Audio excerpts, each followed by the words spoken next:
Terribly sad news to begin with this morning, folks. Olivia Newton-John, at the age of 73, has passed away this morning after a long battle with cancer.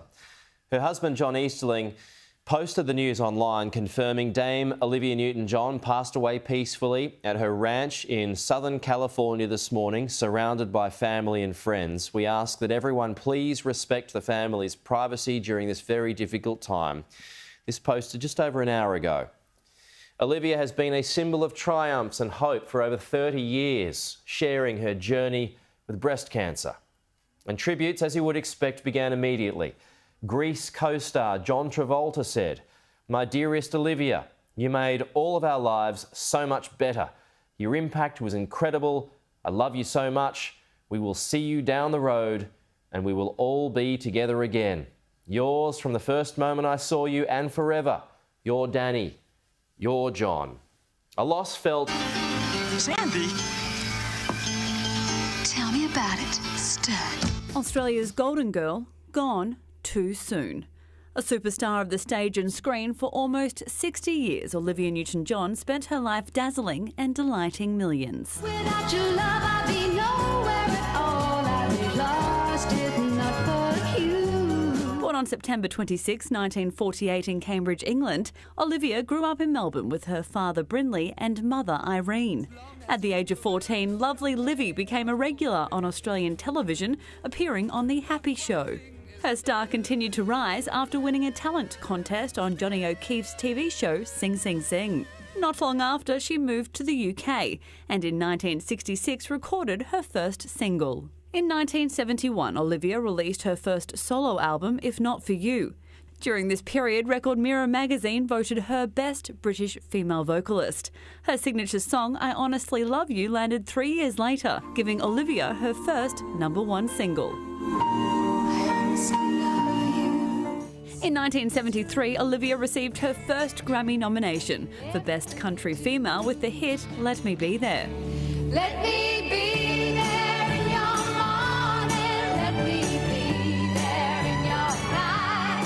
The following year, Olivia represented the United Kingdom in the Eurovision Song Contest. She placed 4th, the year ABBA's Waterloo won the top prize. Then in 1978, international fame. Starring alongside John Travolta in Grease, the role which gave Olivia Newton-John a persona as a clean-cut girl next door. Hopelessly devoted to you. The movie became the biggest box office hit of that year and earned Olivia a Golden Globe nomination for Best Actress in a Musical. If you were a young man in the 70s, and I'm sure many of you were out there, if you remember that album cover of Olivia with that blue shirt on, with those big blue eyes staring right at you, every man's dream was, oh, I'd love for that girl to be my girlfriend. Royal honours arrived in 1981 when the Queen bestowed on Olivia an Officer of the British Empire. They call it Xanadu. Xanadu, her next movie musical, flopped at the box office. But it's where she met her future husband, Matt Lattanzi. In 1981, Olivia's Physical became her most successful studio album, despite being banned in some American states. She gave birth to her daughter Chloe in January 1986. 6 years later, Olivia received devastating news: a lump in her right breast diagnosed as cancer. A mastectomy followed, then 9 months of debilitating chemotherapy, then remission. Olivia re-entered public life with a positive outlook. But behind the scenes, personal problems erupted. She divorced Matt, and in 2005 she opened Gaia, a health retreat in Byron Bay in New South Wales. Later that year, more drama followed with the mysterious disappearance of her on and off-again boyfriend of 9 years, American cameraman Patrick McDermott. McDermott's fate has never been revealed, and Olivia was always reluctant to discuss what happened.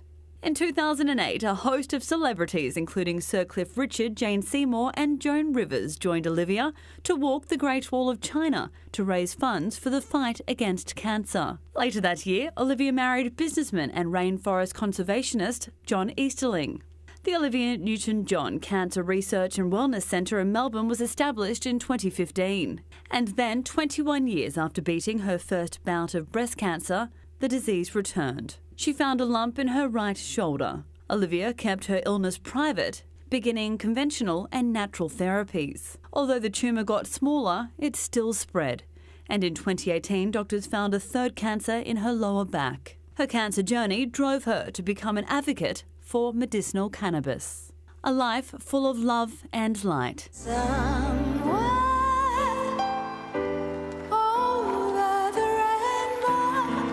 Samantha Foxon, Sky News.